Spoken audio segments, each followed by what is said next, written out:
Saudi আরবের সাথে একটি বড় প্রতিরক্ষা চুক্তি অনুমোদন করেছেন মার্কিন প্রেসিডেন্ট ডোনাল্ড ট্রাম্প। এর অংশ হিসেবে ভবিষ্যতে সৌদি আরবকে উন্নত মার্কিন F-35 যুদ্ধবিমান দেওয়া হবে।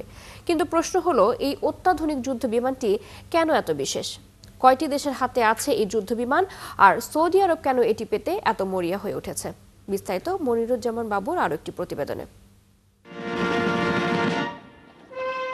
সৌদি যুবরাজ মোহাম্মদ বিন সালমানের ওয়াশিংটন সফরে যে বিষয়টি বেশ গুরুত্ব পাচ্ছে সেটি হলো মধ্যপ্রাচ্যের আঞ্চলিক শক্তি সৌদি আরব অত্যাধুনিক F-35 যুদ্ধবিমান কিনতে চায়, তাও একটি দুটি নয়, 48টি।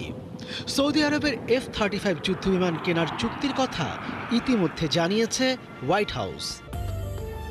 এখন প্রশ্ন হচ্ছে, সৌদি আরব কেন F-35 যুদ্ধবিমান কিনতে এত আগ্রহী? F-35 লাইটিং 2 হল পঞ্চম প্রজন্মের এক আসনের এক ইঞ্জিনের স্টেলথ মাল্টিরোল যুদ্ধবিমান। এই যুদ্ধবিমান আকাশে প্রাধান্য বিস্তার, স্ট্রাইক মিশন, ইলেকট্রনিক যুদ্ধ এবং গোয়েন্দা তথ্য সংগ্রহ সব ধরনের কাজেই সক্ষম।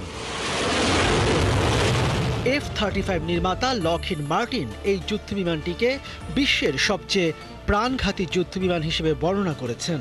আকাশের শ্রেষ্ঠত্বের জন্য বিমানটির খ্যাতির বেশিরভাগই আসে এর স্টেলথ, উন্নত সেন্সর এবং একটি একক প্ল্যাটফর্মে উচ্চ গতির কম্পিউটিংয়ের সমন্বয় থেকে। F-35 যুদ্ধবিমানের নির্মাতা দেশ যুক্তরাষ্ট্র, সঙ্গে কয়েকটি অংশীদার দেশ রয়েছে। সেগুলো হলো যুক্তরাজ্য, Australia, Italy, Canada, Netherlands, Norway ও ডেনমার্ক। দীর্ঘদিন ধরে সৌদি আরব মার্কিন অস্ত্রের অন্যতম বড় ক্রেতা হলেও F-35 প্রোগ্রামে যোগ দিতে পারেনি। এটি পরিবর্তন করতে পারলে সৌদি আরব তার বিমান বাহিনীকে আধুনিকায়ন করতে পারবে এবং মধ্যপ্রাচ্যে নিজেদের অবস্থান আরও শক্তিশালী করতে সক্ষম হবে।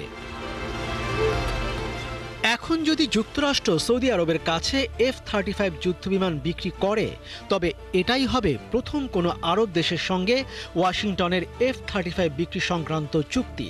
তবে যুক্তরাষ্ট্রের কংগ্রেস দেশটির প্রেসিডেন্ট এবং তার পররাষ্ট্রমন্ত্রীর অনুমোদিত অস্ত্র বিক্রির জন্য করা যে কোনো চুক্তি প্রত্যাখ্যান করতে পারে। মনিরুজ্জামান বাবু, ৭১।